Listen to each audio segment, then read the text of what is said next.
il y a eu déjà dans un premier temps une grosse phase de désamiantage avant que les entreprises de grosses œuvres et toutes les 17 entreprises qui vont travailler sur ce chantier en interviennent. Nous, Batico, on est présents depuis juin 2019. C'était, pour les Déodaciens, ils le connaissent bien, c'était l'ancienne CCI, l'ancien bureau de police et l'ancien tribunal de commerce.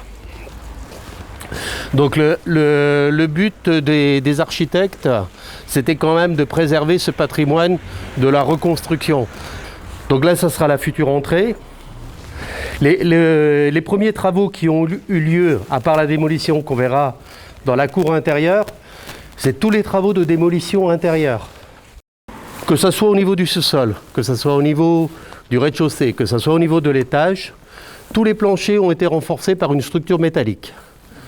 Alors la première difficulté, vu l'accessibilité, c'était de rentrer tous ces HEA, parce que la moindre des poutres pèse quasiment 2 tonnes.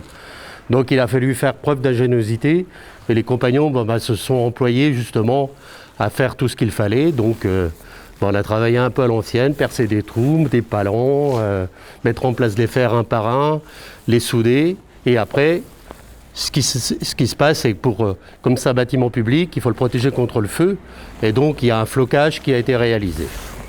Donc cette cage d'escalier, pour pouvoir la réaliser, on a ouvert complètement la toiture pour pouvoir empiler depuis le bas tous les éléments béton et toutes les volets d'escalier. On va faire le tour, on va... Donc là, on est au premier étage. En haut, ça sera toute la partie administrative. Il y a tous des bureaux qui ont été créés pour le personnel de la médiathèque et d'autres services, puisque ça va être aussi le pôle culturel et touristique, la boussole. Vous pouvez, à tour de rôle, monter sur l'échafaudage. Les architectes appellent ça la boîte du trésor, c'est-à-dire que dans cet élément qui est suspendu dans le vide, qui sera visible après à l'intérieur de la médiathèque, il y a des ouvrages rares qui appartiennent à la ville de Saint-Dié, à la communauté de communes, qui vont être stockés. On a coulé 50 mètres cubes de béton pour contreventer, pour lester la boîte du trésor, parce qu'elle dépasse quand même de 7 mètres. Une fois qu'on est dans le cœur de la boussole, on se rend compte du travail qui a été effectué. Donc cette partie centrale, il y avait un bâtiment qui se trouvait ici, dans lequel il n'y avait pas de sous-sol ou très peu. Et ce bâtiment qui ne présentait aucun intérêt a été rasé complètement. Il était sur différents niveaux. Là, il va être reconstruit. Une fois qu'on aura coulé la dalle, ici, il va y avoir une structure métallique. Ces différentes coques vont servir pour les archives municipales. Donc effectivement, il faut qu'elles soient étanches parce qu'on est au niveau de la meurthe ici. Ouais. D'où, encore une fois, le fait de notre option de couler tout le béton sur place pour avoir un monolithisme complet de l'ensemble des murs. Comme on ne veut pas couler tout d'un seul coup, chaque fois qu'on s'est interrompu, on a mis un joint hydrogonflant. Sur les joints de dilatation, il y a des joints spéciaux aussi qui ont été mis en place. Et après, tous les murs vont être revêtus d'une membrane, un liner, étanche, pour garantir l'étanchéité de cet ensemble. Toute cette partie-là va être vitrée. Et là où on est actuellement, ça va être surélevé d'à peu près 1 mètre pour arriver au niveau fini de la dalle.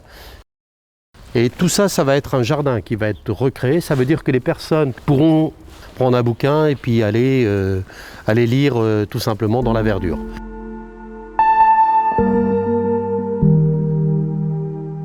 C'est des traces de la reconstruction.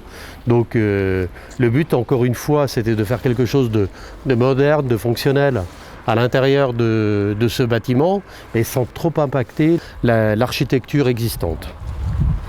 Donc ce voile en béton a été recréé les jours derniers pour fermer complètement toute la partie médiathèque. Là, ce coffrage va être enlevé, c'est un œil de bœuf vitré qui va se retrouver là. On n'aura pas une vision directe sur la verrière, parce que tout simplement, derrière, comme je le disais, il va y avoir des gradins. Mais on aura de la lumière, on aura du vitrage quand même quelque part. Ici, il va y avoir une rampe en béton sablé qui permettra justement, encore une fois, de régler tous les problèmes d'accessibilité. On ramène tout au niveau de la rue et voilà, il y aura des marches mais, sur la partie jardin, mais tout ça sera accessible sans aucun problème. Bon, ça c'est les ardoises anciennes qu'on a pu démonter, ça c'est les nouvelles qui ont été commandées. Et comme je vous disais, chaque ardoise, elle tient avec des petits crochets comme ça. Qui est accroché à chaque fois. Donc tous les crochets là existants ont été remplacés. Ce qu'il faut savoir aussi lorsqu'on dit par rapport au coût, c'est que des chantiers comme celui-là font travailler à peu près une centaine de personnes pendant presque 2 ans. Essentiellement des entreprises locales qui vont dépenser leur argent sur le secteur. Donc quelque part, ce que la collectivité avance, elle s'y retrouve. Au niveau de la fédération, on a déjà fait des calculs pour montrer à nos maîtres d'ouvrage que lorsqu'ils dépensaient 1 €, ils le récupéraient quasiment intégralement en préservant les emplois sur le secteur. Donc effectivement, c'est une dépense, mais c'est nos emplois. C'est nos emplois. Et puis bon, c'est le savoir-faire. C'est pour ça que la fédération aussi organise des journées comme celle qui a été organisée hier, pour montrer aux gamins qui sont en 3e ou en 4e toute la richesse qu'il peut y avoir dans nos métiers. Que ça soit du terrassier avec ses engins jusqu'au peintre à la fin. Je vous dis, il y a 17 ou 18 lots différents, des 17 ou 18 savoir-faire différents.